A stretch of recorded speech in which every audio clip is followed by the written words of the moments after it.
بسم اللہ الرحمن الرحیم۔ السلام علیکم۔ آج ہم اس ویڈیو میں بات کریں گے تربوز مردوں کے لیے وایا گرا ہے، مگر کیسے؟ اس میں ایسی کیا چیز ہے کہ اس کو وایا گرا کا متبادل کہتے ہیں؟ تربوز میں ایک امائنو ایسڈ ہے، اس کا نام ہے سٹرولائن۔ یہ جو سٹرولائن ہے یہ آپ کے عضو خاص کو مضبوط اور کھڑا کرنے کی صلاحیت رکھتا ہے۔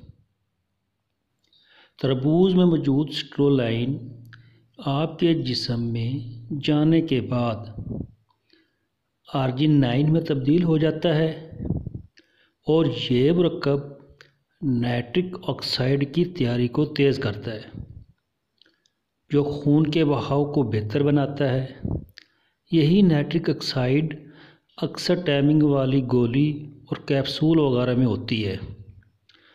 تربوز میں جب سٹرولائن سے ارجینائن اور پھر نائٹرک آکسائڈ بنتا ہے تو نائٹرک آکسائڈ خون کی رگوں کو وسیع پیمانے پر کھولتا ہے، جس سے عضو تناسل یعنی عضو خاص میں خون کے بہاؤ میں اضافہ اور عضو خاص کو بہتر بناتا ہے۔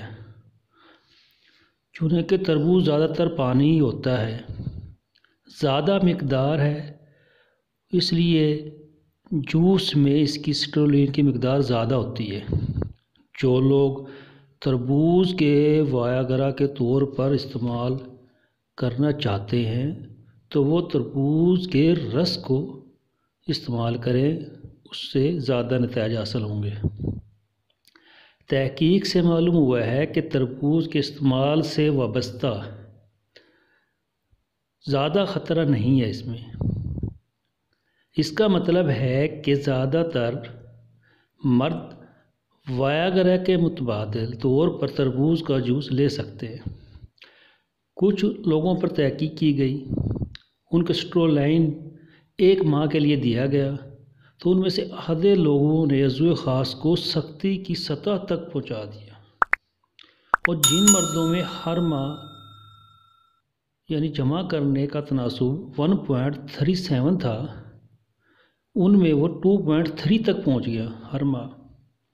اگر کوئی یہ سوچتا ہے کہ تربوز وایا گرا کی طرح نہیں ہے تو غلط فہمی ہے۔ تربوز بھی وایا گرا کی طرح خون کے بہاؤ میں اضافہ کرتا ہے۔